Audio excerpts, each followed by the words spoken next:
And we're going to turn now to Santa Barbara County, where 3 seats were up for election this evening. And we're going to start with Santa Barbara County's District 4 supervisor seat.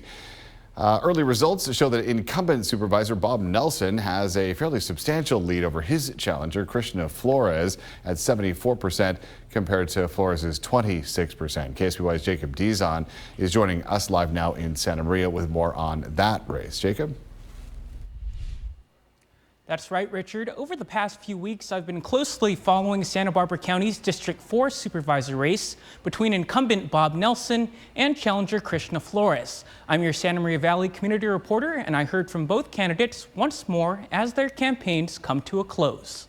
While Flores told me she'd be watching the election results at home with family Tuesday evening, in a statement, she thanked District 4 voters directly, saying, "I'm filled with immense gratitude for each and every one of you who believed in our vision for change and took time to cast your vote." Flores says she entered the race because she believes that every voter deserves a choice, adding that if elected supervisor, she would work to expand healthcare access, encourage affordable housing developments, and strengthen communication between public officials and community members. Tuesday evening, I also spoke with Supervisor Nelson, who gathered with friends, family, and campaign staff to watch the results trickle in. We're here at Santa Maria Country Club, and right here in the 4th District, surrounded by friends, community members, and family to celebrate this big night for us. And while more ballots are still to be counted, after seeing the first batch of results come in, Nelson says he's comfortable celebrating the early lead. I'm ecstatic. Those numbers are huge.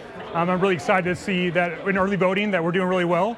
It probably signals there's a victory at hand here, but I'm really impressed by the support that those numbers represent. Meanwhile, in spite of the early results, in her statement, Flores continued, saying she achieved victory the moment she filed for this race. She says by standing up for her values, she and her campaign team have shown that grassroots movements can make a difference and that every vote matters in shaping our future.